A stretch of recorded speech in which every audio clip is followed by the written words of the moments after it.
Before we turn to the parsha, I'd like to raise a question.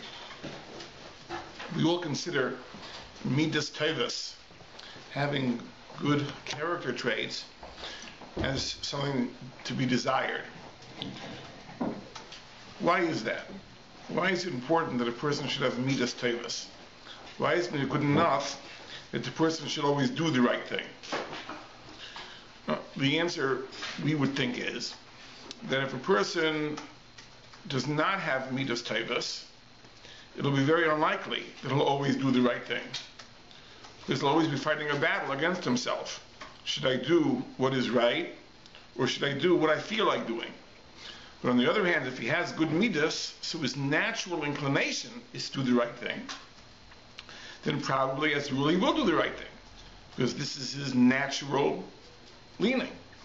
So that's why we think that midas tovos, having a good personality, good character traits, is desirable, because it increases the likelihood of doing the right thing. Instead of doing the right thing becoming something that is a battle, that you have to overcome internal resistance to achieve, it's something which comes naturally. I think that by the end of our discussion tonight, we'll see that the Rambam Shita on this is a lot more complicated, and it is not so pashut at all that the value of midas tovos is simply that you'll do the right thing, but it may be in a totally different area. This week's parsha has the mitzvah of V'ahavta l'reacha kamocha, the mitzvah of loving a fellow Jew. And of course we all know the Ramban. The Ramban comments on the word kamocha, to love a fellow Jew as yourself. So we would think it means to love a fellow Jew as much as yourself. If you could quantify the magnitude of love, it should be the same. Love your friend the same amount, to the same extent that you love yourself. So Ban asks two questions. One is that it's impossible. How can a person love someone else as much as he loves himself? And number two, it's not the halacha. The halacha is that chayecha kaidmin. If a person can only address his own need, he is not obligated to put his friend's need before his own. He places his own before his friend. So there's no halacha of kamocha, to love your friend as much as yourself. So the Ramban says, V'ahavta l'reacha kamocha doesn't mean you love him as much as yourself, but it means you love him in the same ways you love yourself. Because what do we want for ourselves? All sorts of things. We want material, comfort, pleasure. We want spiritual achievement, etc. Sometimes we love our friends. We are interested in giving them one thing, but not the other. We may be interested in their spiritual growth, not necessarily in their material growth. We want to make sure that he comes to davening on time, but it's not important to us that he has a job. You have to love your friend in the same ways that you love yourself. The same types of things you want for yourself, you should want for him. Obviously, for yourself, you're going to want them more. But the same ways in which you love yourself, you should love your fellow man. That's the meaning of kamocha. The Rambam writes in the beginning of Perek Yud Daled of Hilchos Ovel, the laws of mourning, he writes as follows: Mitzvahs asay shel divrayim. There's a mitzvah d'Rabbanan, levakar cholim, to visit the sick, lenachem avelim, to comfort the mourners, lehotzi esameis, to take the dead out for burial, lehachnes hakala, to bring the kala to the chuppah, lavas ha'orchim, to escort guests, v'lasek b'chol tzarchei akvura, to attend to all the needs for burial, lases alakasef, to carry the deceased on the shoulder, v'leilech lefanav lispod v'lachbar v'ligbar, to eulogize, to bury, v'chein l'sameach al-chassan v'akala, to gladden al-chassan al-kala, u'lasadu b'chol tzarkeihem, and to support them in all their needs. Ve'elu hein gemilas chasadim shebegufo she'en lehem shira. These are acts of gemilas chasadim which you perform with your body, as opposed to tzedakah, which is something you do with your money. Here you do it physically. And Chazal say that gemilas chasadim has no measure. There's no maximum. In other words, you have to engage in gemilas chasadim to the maximum extent possible. Says the Rambam, Afal Pishkol Mitzvahs Elam Devrayim, even though these are mitzvahs Rabbanan, it's the Rabbanan who impose the specific obligations. They are included in the V'ahavta l'reacha kamocha, called Dvarim Shatarot Shiyasu Asam Locha Acherim, all the things you want others to do for you. If you were in need, if you were ill, you'd want people to visit you. If you were an avil, you want people to comfort you. If you were getting married, you'd want people to come be misameach. So all those things you should do for others. Aseh osan atol la'achicha b'Torah v'mitzvahs, do for your brethren in Torah and mitzvahs, meaning your fellow Jews. So the Rambam says that in one sense these are mitzvahs d'Rabbanan. It's the Rabbanan who said specifically do bikur chaylim and do nichem avelim and be misameachas v'kala, but they all fall under the heading of V'ahavta l'reacha kamocha. Since these are things you would want someone to do for you, so therefore you are obligated to do them for them. That's the Rambam in Hilchas Avo. The Rambam in Hilchas Deis brings seemingly another pasuk for the source of the mitzvah of doing chesed. And the Rambam has a long discussion about Deis. Deis, in the Rambam's terminology, is what we would call midas. When we speak of personality traits, we call them midas. The Rambam calls them Deis. And the Rambam says that every person has many Deis. Every person has many personality traits. And he says the personality traits can be arranged along a spectrum. In any given area, you can have an extreme of excess or an extreme of deficiency. A person could be overly courageous to the point of being reckless. He could be deficient in courage to the point that he's paralyzed with fear. The golden mean is somewhere in between the two extremes, that he is prudently courageous. And the Rambam writes that the derech yeshara, the best way a person should live his life, is the midah beininus, is to live on the center, on the golden mean. Not to go to the extreme of deficiency, not to go to the extreme of success. So the Rambam gives examples. He says, for example, Lo yehi bal chema noyach lechais. You shouldn't be an angry person who's easily angered, flies off the handle at the smallest provocation. On the other hand, v'lo kemeis she'eno margish. You shouldn't be like a dead person who's totally insensitive, doesn't feel anything. Ela beinini. You should be in the middle. What does it mean in the middle? Lo yichais ela al dover godol shiroi lechais alav. You should only get angry if someone does a big thing for which it's appropriate to get angry. Now, of course, we have a question of definition, but you get the idea that you shouldn't be, again, like a hair trigger, that the smallest thing sets you off, and you shouldn't be totally insensitive to any provocation. You should be the midah beininus. Here's more examples. Then the Rambam writes that there are certain people that are called chasidim who go a little bit to the extreme one way or the other. And Lechem Mishnah asks the question that if the Rambam says that the proper way to live is the midah beininus, that's the derech yeshara, what is the idea of chasidus? What is the piety in going toward one extreme or to the other extreme? And the Rambam in the Shemona Prakim explains it. The Rambam in the Shemona Prakim explains that the reason it's a chasidus is because there is a tendency to drift, one way or the other. In other words, it's hard to stay on the golden mean. There's a tendency to drift. So therefore, Hasidim take precautions. They dafke go a little bit to the right in order to prevent themselves from drifting to the left. Now, which way should you go? So the Rambam explains that it depends on the individual. If a person has a tendency to drift to the left, he should go to the right. If he has a tendency to go to the right, he should balance that by going to the left. But that's the idea of Chasidus. Chasidus is preventative. Because if a person sees that he has a tendency to drift away from the mean, he may compensate for that by going a little bit to the other extreme, so that he'll settle on the golden mean. So the proper place to be is taka the golden mean, is the midah beininus. That's the proper place to be. The chassid takes precautions. He doesn't wait until he's already drifted and now has to engage in some type of refuah. Rather, as a precaution, he goes a little bit to the other extreme in case he may drift. But the Rambam says, but the ideal is the Midah Beininus. And the Rambam writes, Umitzuvin onu lo leches b'drachim elu habeinanim. A person is mechuyev to follow the Midah Beininus. V'heim hadrachim hatovim v'yesharim. These are the good straight ways. Shenemar, as it says, v'halachta b'drachav. This is a pasuk in Parshas Kisei. There's a mitzvah to go in the ways of Hashem. Kach lomdu perish mitzvah zu. So Chazal taught regarding the meaning of this mitzvah. Mahu nikra chanun, afatah hayeh chanun. Just like God is compassionate, you should be compassionate.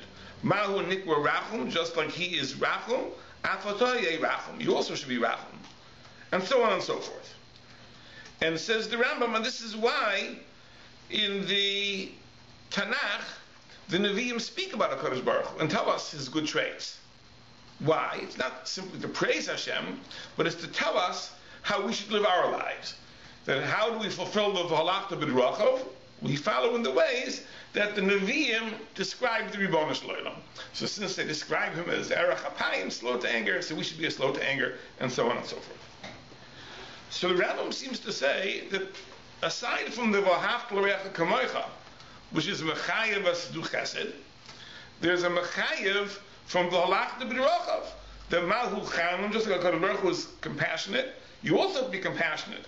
Mahu nikwa rachum, afatah rachum. So why do we have two psukim? Because why is there one pasuk of v'ahavta l'reacha kamocha, which is mechayev, and why is there another pasuk of v'halachta b'drachav, which is mechayev?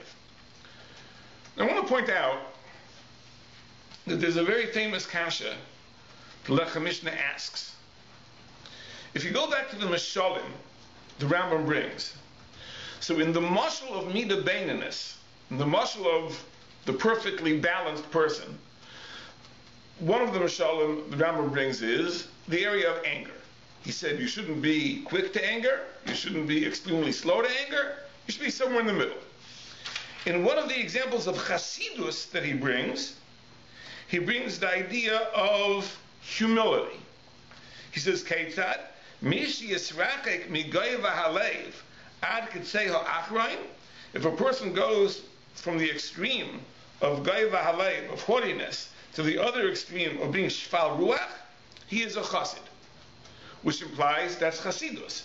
But if you don't want to be a Chassid, if you just want to do what the law is Mechayev, then there too you should follow the Midah Beininus. We'll see that the Rambam calls the Midah Beininus Anov.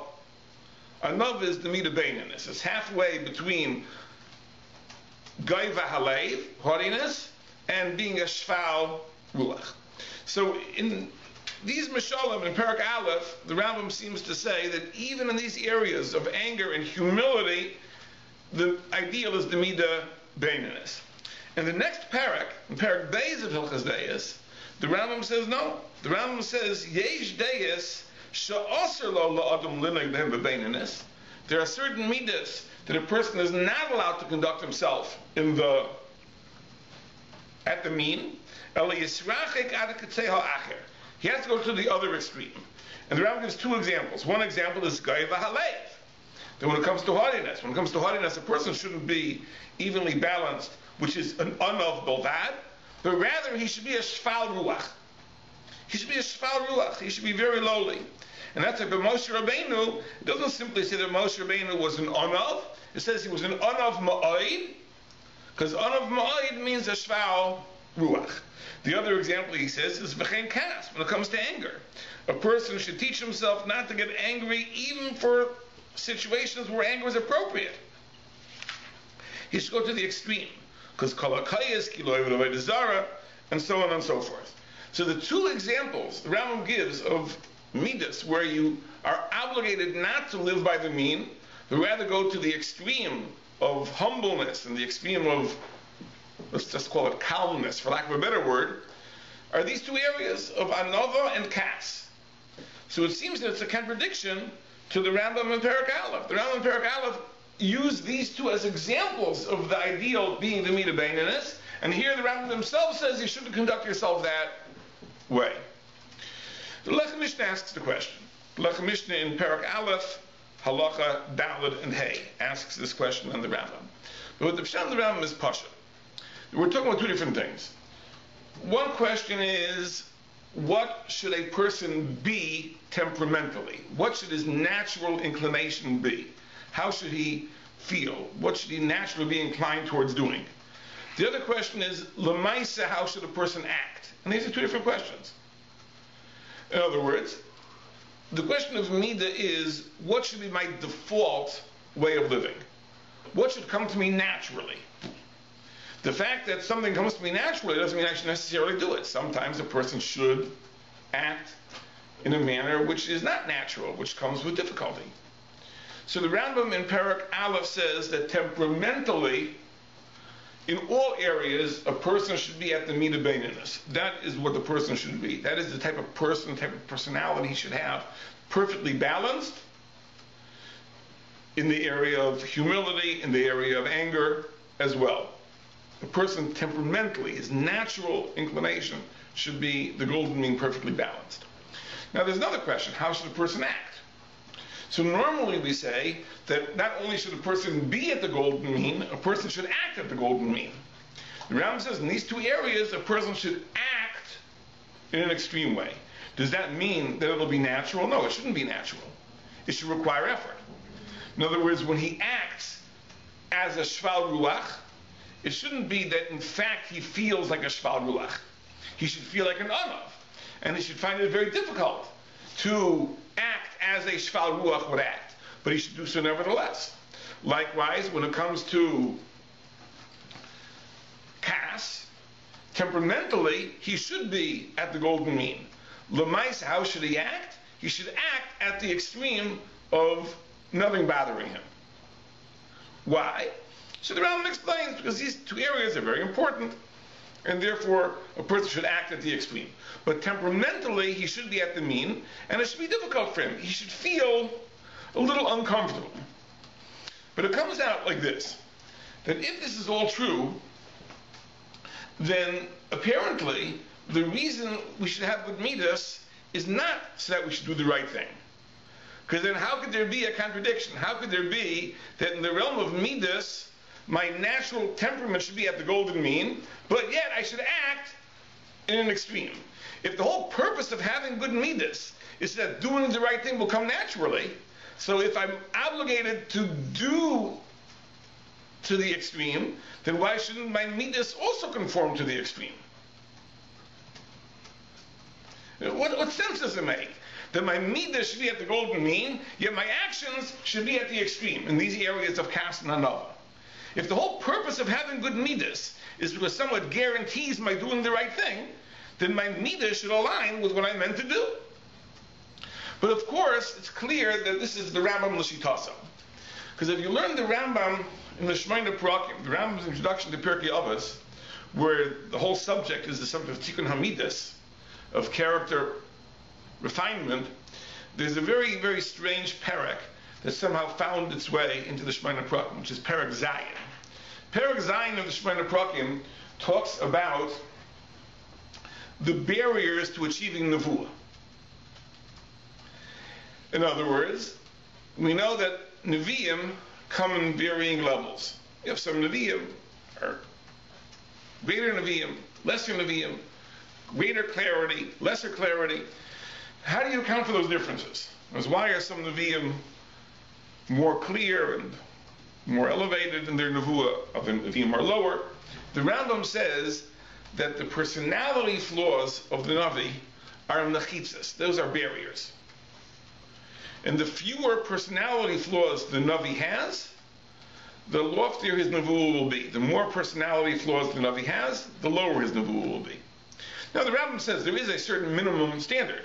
Because if a person has not attained quite a high level of character perfection, he won't be a Navi at all.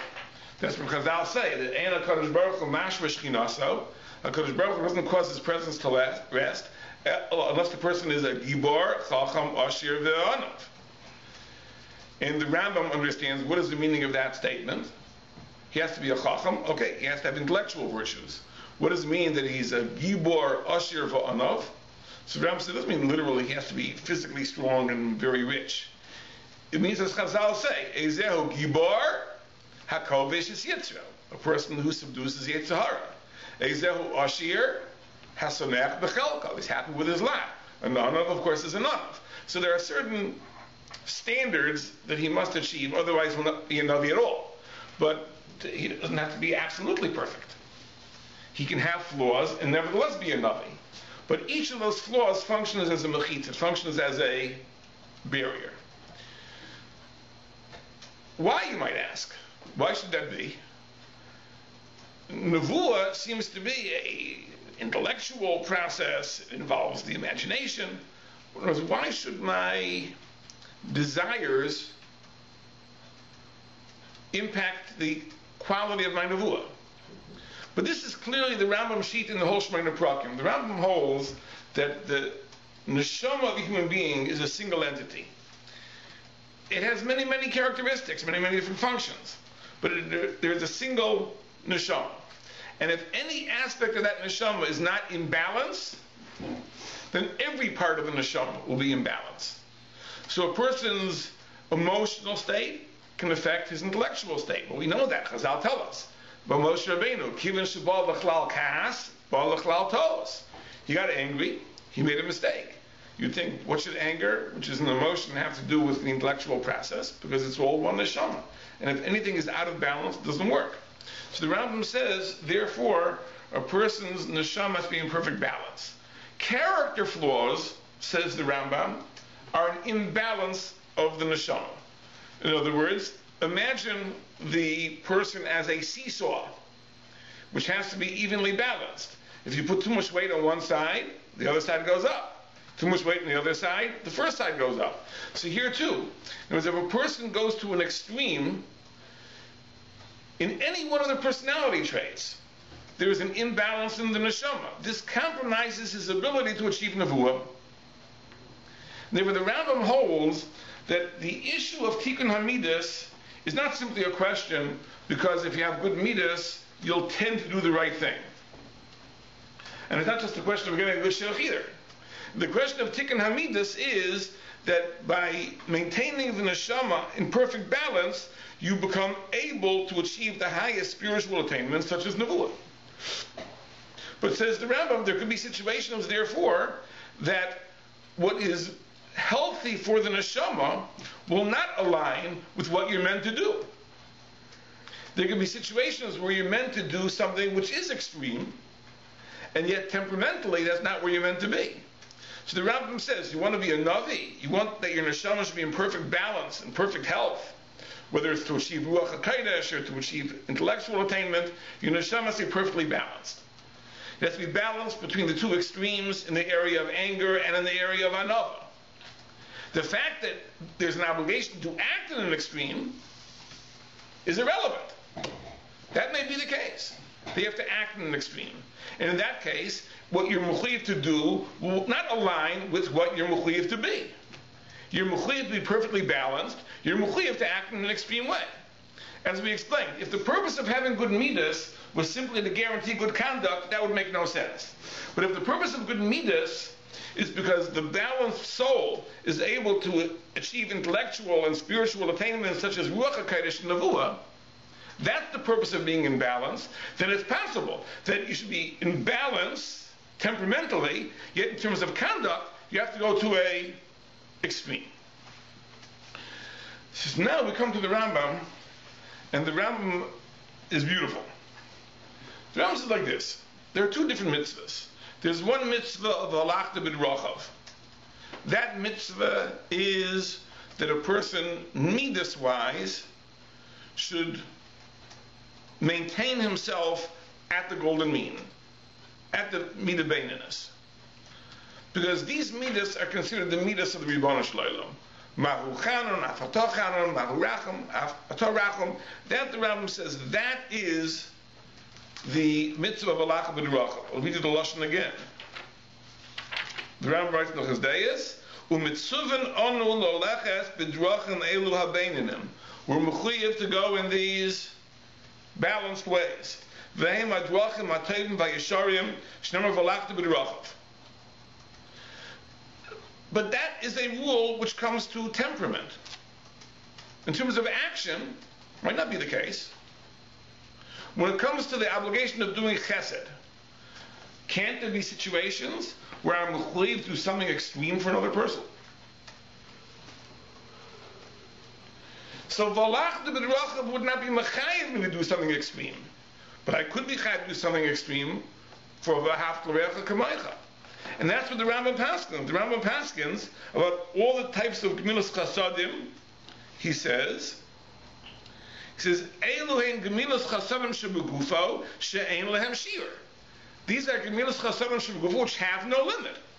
Meaning that when it comes to the extent to which you perform chesed, you don't say, well, this is normal and this is extreme. Gemilas chasadim has no shir. And he says, and that's the chlal v'ahavta l'reacha kamaycha. V'ahavta l'reacha kamaycha is not a mitzvah as to how you should be, it's how you should act. So therefore, it's totally different than Valach de B'drachav. Valach de B'drachav is a question of temperamentally, what should I be? V'ahavta l'reacha kamaycha is, what should I do? So therefore, there can be situations where V'ahavta l'reacha kamaycha is mechayev me to do gemilas chasadim she'ein lehem shir. Right? Let's say the person comes to me and there's a very pressing need and it's a very desperate situation. So I have to ask myself, if I was in that very desperate situation, what would I want the person to say to me? Says, well, listen, you're in an extreme situation, but I have to be balanced. Right? If I was in the dire straits, I'd want someone to do something that was very, very extreme. And that's taka the chiyuv v'ahavta l'reacha kamaycha. Should it come easy for that person? No, it shouldn't come easy for that person. Because temperamentally, you should be a balanced person. Al pi chachma, given a situation, this is a situation which calls for something extreme. And the mashal that I give, I hope I would be aimed in this nisayid. Let's say, go back to during the Holocaust, when there were opportunities for money to ransom Jews. There were attempts to trade with the Nazis, lives for trucks and whatnot. And there was an attempt to raise money in America. And someone involved in this program comes to you and says, for $200 you can save a person's life. For the lack of money, people are going to die. So in that situation, what should the response be? Take everything. Should I find it easy to give up everything? No, I shouldn't find it easy to give up everything. I should find it easy to do something which is average, which is balanced. So let's say, what is the meat of baininess? The meat of baininess is nicer, or maybe up to chaymesh. That's the meat of baininess. That I should give with ease. That should be my natural inclination. To give away everything except what I need, push it to stay alive, that shouldn't be easy. But the situation calls for that, it calls for that. That's v'ahavta l'reacha kamaycha is mechayev. So we're dealing with two different mitzvahs. There's a mitzvah of Valach de B'drachav, which deals with temperament, what the person should be, and there's a mitzvah of V'ahavta l'reacha kamaycha, which deals with action. And the action doesn't necessarily align with the temperament. In other words, when it comes to midas, a person should be balanced. When it comes to action, it depends on the situation. Sometimes a person should act in an extreme manner with difficulty. With this, we can understand an amazing Rambam. And we understand a whole new insight into the halacha. The Gemara says in Maseches Gittin, Daf Samach Aleph, the mefarnesim aniyei oivdei kechavim im aniyei Yisrael mishum Darchei Shalom. That you give charity to Gentile poor along with Jewish poor because of Darchei Shalom. So we always understand that Mishnah. What does it mean? It means like this. Let's say you have a Jewish organization that's giving out charity, and people are coming to receive. And among the comers, you have Gentiles. So one might have thought that to the Jews who give, the Gentiles who say, no, don't do that.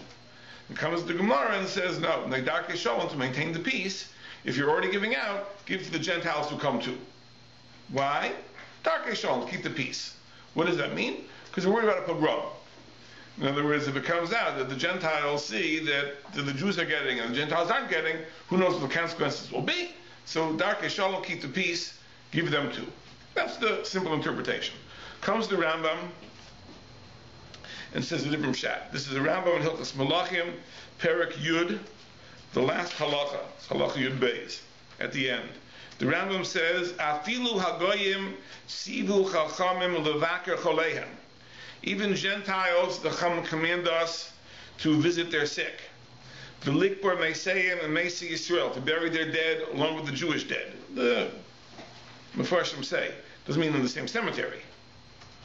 In other words, you don't bury Gentiles in a Jewish cemetery, but you bury them at the same time. Well, the Farnais Aniyehem B'chlal Aniyeh Yisrael B'bnei Darchei Shalom, and you support their poor because of Darchei Shalom. Harei Nemar, it says in the pasuk, Toiv Hashem Lakoil, God is good to all things. V'racham Avol Kol Masav, and His mercy is in all His creations. V'nemar, and it says, Druacheha Darchei Noyam B'chol Nesivaseha Shalom, that the ways of Torah are pleasant and all its paths are peace. Now the Rambam brings these two psukim. So apparently the Rambam is not telling us that Darchei Shalom means to avert a pogrom. Right? He's telling us that we have to support the Gentile poor because Hashem is merciful and the ways of Torah are peaceful. So what is the difference between Aniyeh Oedek Echavim and Aniyeh Yisrael? The answer is very pashut. The kavanah of the Rambam is like this. The Rambam says there's a chiyuv of Valach to B'Rachav. You're mechuyev to go in the ways of the Ribbon Shloim. That temperamentally you should go in the ways of the Ribbon Shloim. Well, what are the ways of the Ribbon Shloim? Toiv Hashem Lakoil. God is good to all. Not only Jews, Gentiles also. Racham Avol Kol Masav. His mercies extend to all things. Right? The ways of Torah, which is the revelation of God, are ways of pleasantness. So the V'halach B'Rachav, which is mechayev you to act in a way which exemplifies positive character traits, is equally applicable to a Jew and a Gentile. The extra mechayev of Ahavta L'Reacha Kamoicha, which will obligate you to go to an extreme, that's V'ahavta L'Reacha Kamoicha. That only applies to a fellow Jew. But that which midas taivas are mechayev, that which exemplary midas is mechayev, applies even to a Gentile. Because midas don't discriminate. Because if a person has a personality trait, he will extend a certain conduct to anybody, Jew or Gentile. So therefore that's the Rambam is saying, that Darchei Shalom doesn't mean to avert a pogrom. Darchei Shalom means because the ways of Torah are Shalom. And therefore the midas of HaKadosh Baruch Hu that we're obligated to follow obligate us to extend kindnesses to Jew and Gentile alike. What is special about a Jew? By a Jew, there's a special chiyuv of Ahavta L'Reacha Kamoicha, which, as we said, is mechayev to do things which aren't easy to do temperamentally. Those are things, as the Rambam says, those are gemilas chasadim she'ein lashir. That's gemilas chasadim which has no maximum, right? Because that's a mechayev v'ahavta l'reacha, to a fellow Jew, right? As Rambam says, that's your friend in Torah mitzvahs, the person that you share a religion with. That's something else. But in terms of that which flows from midas taivas, so there, just like HaKadosh Baruch Hu doesn't discriminate, we can't discriminate. And that's the tremendous chiddush of the Rambam Shita in the idea of mefarnasim aniyeh akum aniyeh Yisrael. The Acharei discuss, is it dafka when they come together? What if only aniyeh oedek echavim come? It's a very interesting thing. I think it's pashut, if you understand the svara of the Rambam, it has nothing to do with oedek echavim coming with Yisraelim. In other words, generally it'll be that way, because generally our staka institutions tend to be centered in the Jewish community, so generally it'll only come to our attention if the oedek echavim ani joins the Niyeh Yisrael. But if you come alone, I think that according to the Rambam, you'd also be mechuyev. The same svara would apply. Whereas if you're talking about averting a pogrom, then you could have a situation like this: that if only Gentiles come to the window to receive tzedakah, you can say we're closed for the day. No one is getting. Right? Even if a Jew would come today, we wouldn't give him. So okay, there's no grounds for a pogrom. They're not going to think, oh, they just didn't give me because I'm not Jewish. But if a Jew would have come, they would have given him. They said they're closed for the day. Now, it's possible in the alternative shot that it could be only if the Jew and Gentile come together. But I think in the Rambam, the still time, if you look at the rationale behind it, it would seem to me that the Rambam would hold the halacha is, even if the Gentile comes alone, that you should be mechuyev to give him, because that's the Rambam's svar. V'racham will call masav ksiv, that Hashem's mercies extend even to Gentiles. So this is an amazing har in the Rambam. I just want to point out that this idea that there's one thing that you should be, and one thing you should do, it means there's a price you pay for it. Let's understand that, right? In the Rambam Shita, if a person is perfectly balanced in midas, so then he can receive Ruach HaKodesh, he can have intellectual understanding. But if he goes to an extreme, he places himself at risk of creating an imbalance in his neshama too. Because as the Rambam explains, how do you modify your character? You modify your character by going to an extreme. Remember, the Rambam says that's the Chasidus. Why does the Chassid go to an extreme? Because he's scared, he has a tendency to drift to the left, so to counteract that, he acts further to the right. In other words, because the Rambam holds this is how you modify your personality. You change your midas through action. So if a person finds himself in a situation where he's performing actions that are extreme, he may be compromising his very health of his neshama, because he may be reinforcing a drift away from the mean. But that's a price you have to pay. There are sometimes the price you pay is in terms of your own, let's say, health of the soul for the sake of other people. So I want to point out that this may be a theme which relates to a subject in Parshas Acharei Mot as well. Time is late, so we'll just say it bekitzer. Because we have the parsha of Yom Kippur, in the beginning of our parsha. The avodah of Yom Kippur, the avodah the Kohen Gadol performs. And it says in the pasuk that this is done, Acharei Mot Shnei Bnei Aaron. This command was given after the deaths of the two sons of Aaron. Rashi, of course, says the famous mashal, that there once was a sick person, came to the doctor. So if the doctor simply tells him, don't eat cold food and don't sleep in a cold place, so the warning will have a certain effect. But if the doctor tells him, don't eat cold food and don't sleep in a cold place, because otherwise you'll die like that person died, that'll frighten the wits out of him. It'll be a much more effective warning. So here, since HaKadosh Baruch was warning Aaron about going into the Kodesh HaKadoshim, so Hashem makes the point of Acharei Mot Shnei Bnei Aaron. It was after the two sons of Aaron died. The Ibn Ezra understands, Ramban argues, but the Ibn Ezra understands, Kipshuto, that the Bnei Aaron went into the Kodesh HaKadoshim. Even though this is not explicit in Parsha Shemini, but Ibn Ezra says that seems to be the connection, that the Bnei Aaron went into the Kodesh HaKadoshim improperly, and they died as a consequence. So therefore, Aaron is warned, listen, if you're going to go into the Kodesh HaKadoshim, make sure you do it under the proper guidelines, because otherwise you might meet the same fate as your two sons. So it's a very, very effective warning.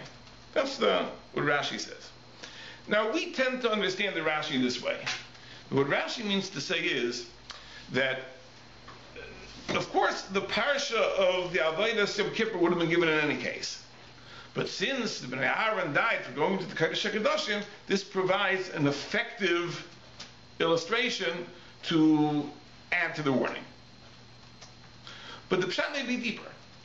Now, Chazal tell us that there are certain types of divrei Torah that ein odom oimed aleihem ele imkein nichshal b'hem. That a person does not fully grasp them until he's made a mistake. We all have this experience. You learn something, you get it right, you don't get it right. But once you make a mistake, an embarrassing mistake, now you'll get it right. You'll never forget it. So that's Chazal say. There are divrei Torah, machshei la'azos tachas yodecha, elu divrei Torah, she'ein odom oimed aleihem elim k'nichshel b'hem. So the pshat can be like this. That if a Kodesh Baruch Hu would give a tzivui, a command, to go into the Kodesh HaKadoshim, that will be a command fraught with danger. There's so many things that could go wrong. HaKadosh Baruch Hu could only give that command because there were people who died going to the Kodesh HaKadoshim. So now there's a safeguard. In other words, now that any Kohen Gadol going to the Kodesh HaKadoshim has on the back burner of his mind, I better do it right because Nadav and Avihu went into the Kodesh HaKadoshim and were killed, so now we can command the Kohen Gadol to go in because we have an assurance that he'll do it right. If Nadav and Avihu would not have gone in, then the Kohen Gadol would never have been given permission to go in. Because there'd always be this fear, maybe he wouldn't do it right. So it isn't just that the deaths of Nadav and Avihu provide a convenient muscle with which to warn the Kohen Gadol. The deaths of Nadav and Avihu made the command to Aaron possible. Aaron would not have been commanded to go into the Kodesh HaKadoshim if not for the fact that Nadav and Avihu died, thus providing the warning. So the question is really this. The question is that what does Aaron rectify? In other words, where did Nadav and Avihu go wrong, and how does Aaron straighten that out? The one thing that emerges from the parsha of Nadav and Avihu is that their interest in going into the Kodesh HaKadoshim, the Zohar says, was an imbalance of Ahava and Yira. We relate to HaKadosh Baruch Hu in two ways. We relate to HaKadosh Baruch Hu with love, we relate to HaKadosh Baruch Hu with fear. Love compels us to draw close. Fear compels us to be reticent. What is the proper balance of love and fear? We draw close up to a point, and then there are mechitzas, then there are barriers. Practically, where is that barrier? That barrier is the proiches. It's the barrier between the Kodesh and the Kodesh HaKadoshim. That's where we draw the line. Right? Love draws us up to that point. Fear tells us to stop at that point. And a person has to do both. A person has to love Hashem and fear Hashem. He has to maintain that proper balance. The Zohar says that Nadav and Avihu, the fault was that their love was not balanced by fear. And therefore, they were drawn too close, beyond the mechitza, beyond the proiches, and of course they met their fate. Therefore, there's a prohibition. Al yavu b'chalei l'kodesh. Aaron is warned, don't do it. Don't do it. So why does he do it even once a year? So why even once a year? There's manavshach. If Aaron is justified even in doing it once a year, so why were not even of you justified in doing it? Because there's another consideration. If you look at the whole parsha, and really the Kliyaka speaks this out. When it says Bezos Yover Aaron l'kodesh, this justifies Aaron going el l'kodesh. What justifies it? What justifies Aaron's going to the Kodesh HaKadoshim? What justifies is that he's not going for himself. He's not going simply to have an ecstatic religious experience himself.